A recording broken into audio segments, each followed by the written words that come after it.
Hola, ¿cómo estás? Qué alegría saludarte. El día de hoy decidí hacer un pequeño video así muy informal para recordar si es que asististe a la conferencia y si no, te lo cuento por primera vez.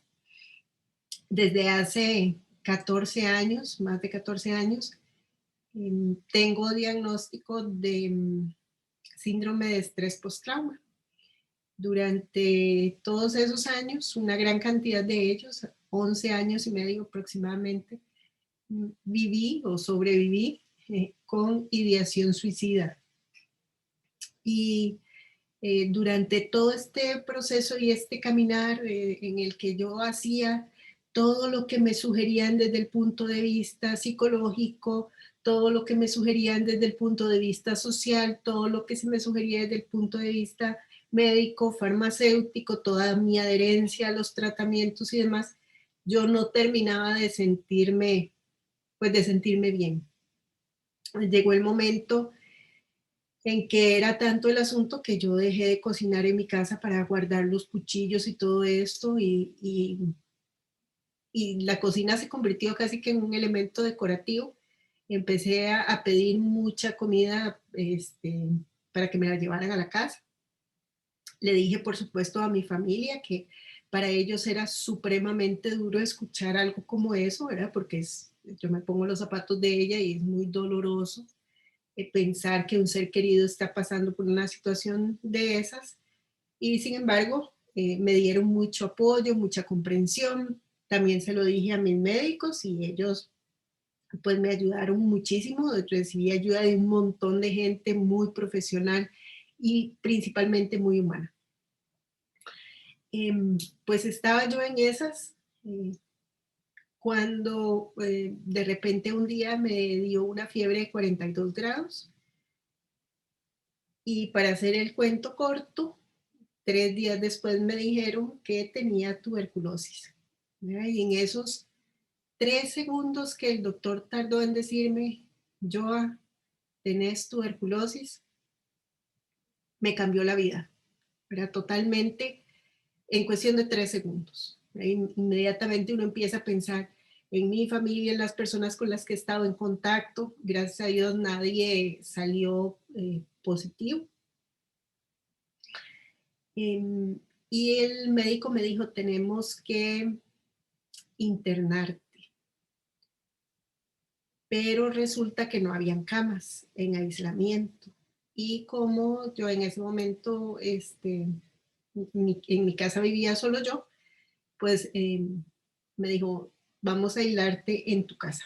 Y entonces pasé 2 semanas de aislamiento casi en mi casa, llegaban a dejarme yo, ya estaba un poco más afectada de salud, y entonces llegaban a dejarme mis papás, mi familia, la comida a través de la rejilla y, y así pasé 2 semanas. Y luego empecé eh, a sentir, porque inmediatamente que se me diagnostica la tuberculosis, me tienen que quitar obviamente el tratamiento medicamentoso que se estaba utilizando para el síndrome de estrés postrauma y claramente se me empiezan a desencadenar los síntomas del síndrome de estrés postrauma aunados al síndrome de supresión que genera la suspensión drástica de este tipo de medicamentos que normalmente sería de forma escalonada, pero que en este interín y en la urgencia no pudo hacerse y tuvo que suspenderse de una forma muy abrupta.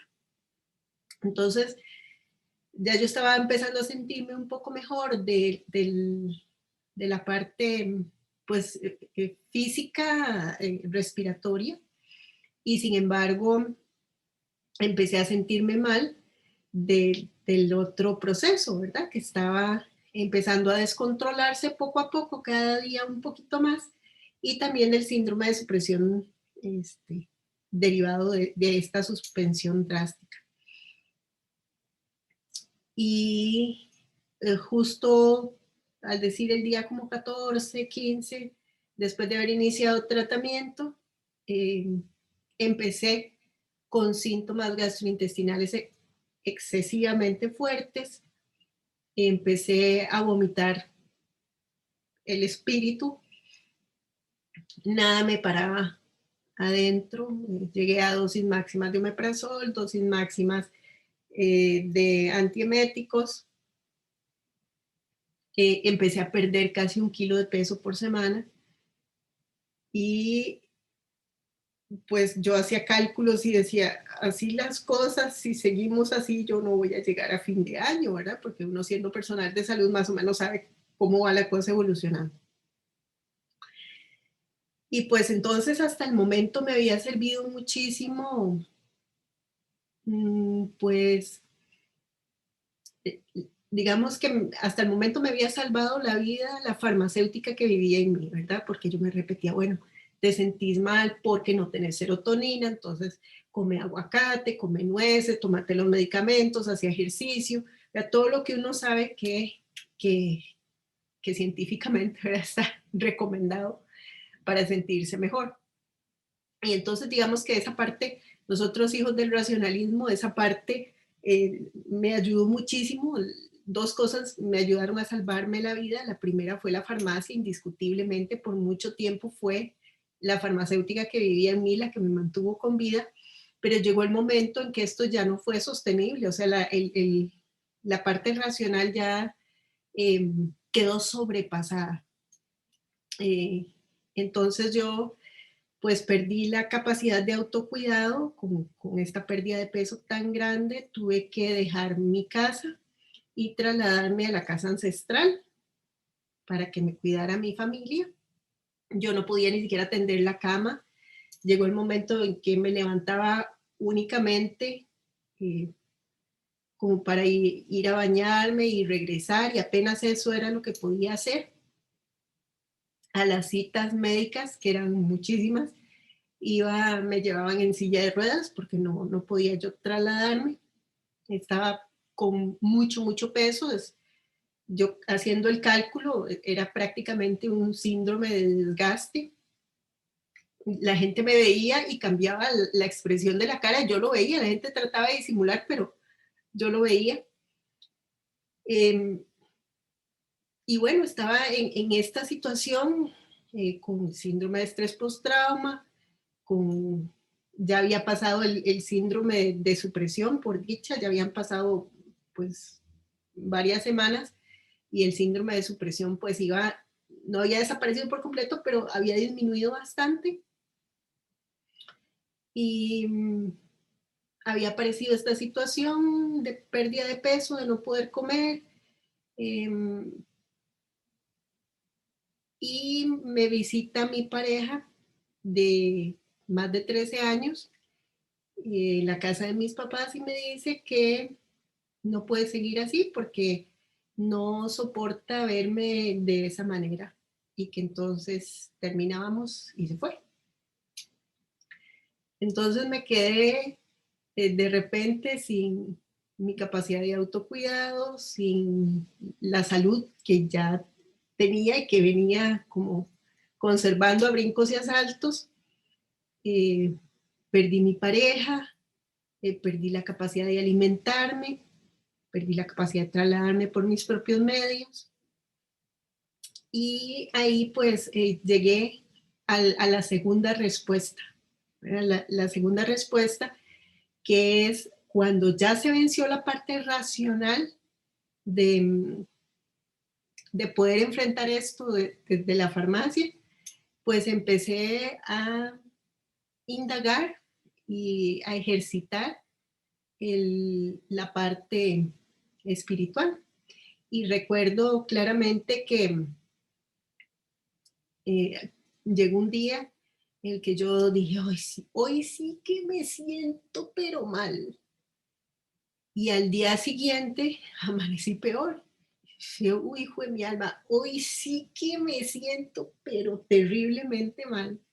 Y al día siguiente amanecí peor.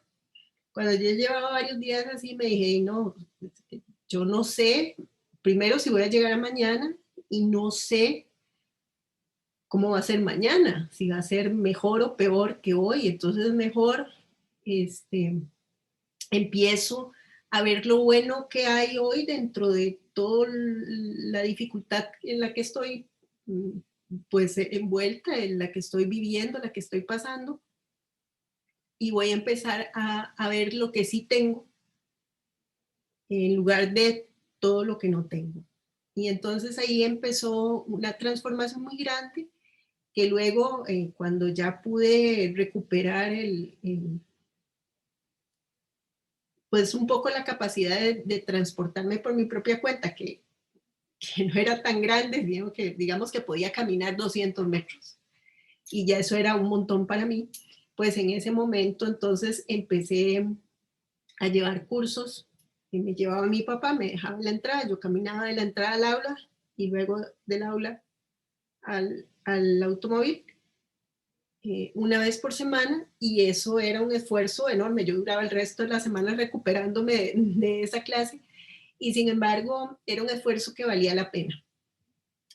Porque entonces empecé a explorar la parte espiritual, empecé a llevar cursos y preparaciones de teología, de Biblia, de profundización en ciertos temas de diálogo interreligioso, ecumenismo y demás. Y pues entonces empecé a, no solo a comprender, sino a experimentar una serie de vivencias espirituales que luego traduje en un libro y también en un sistema para ayudar a otras personas, porque parte de lo que, digamos, a mí me animaba un poco a salir adelante era,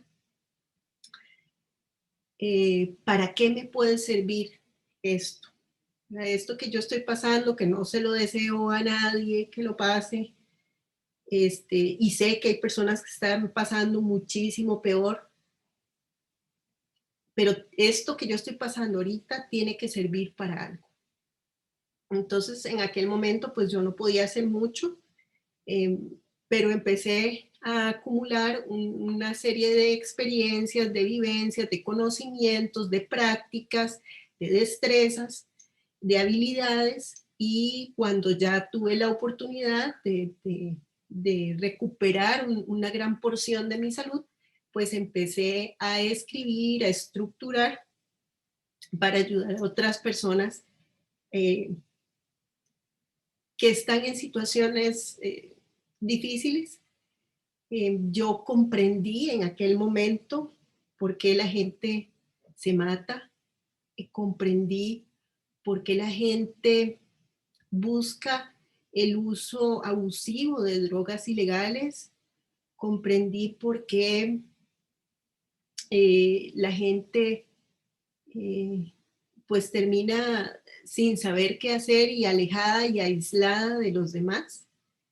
Eh, o sea, comprendí muchas cosas que antes pues entendía desde el punto de vista, ¿qué diríamos?, racional, pero no lo entendía en toda su dimensión, ¿verdad? Entonces yo llegó el momento en que le dije al médico claramente, o sea, yo entiendo por qué la gente se hace adicta, se hace alcohólica, se mata, termina en la indigencia, eh, en la calle, consumiendo y consumiendo y consumiendo y consumiendo drogas hasta que lo que se consume es su propio cuerpo, porque hay realidades que son tan dolorosas que no tenemos las herramientas para afrontarlas. Y entonces la razón por la cual he diseñado todo este proceso, he escrito el libro y comparto todas estas otras herramientas como las conferencias y tengo pues los recursos de libre acceso en redes sociales y en internet, es precisamente para poder darle sentido un poco a aquello que pasó, poder encontrarle un para qué y ayudar a otras personas a sanar. En la medida en la que otras personas sanen a raíz de esta experiencia, también sano yo a través de eso, porque finalmente todos somos uno. Pues me extendí un poco más de lo que quería compartir, bastante más, pero esto fue lo que me salió y salió así a la primera toma y así se va. Un cálido saludo, un gran abrazo y muchísimas gracias por tu atención, porque la atención y el tiempo son dos de las mayores muestras de amor que le puedes dar a una persona y me has regalado eso el día de hoy. Un gran abrazo desde el fondo de mi corazón. Gracias.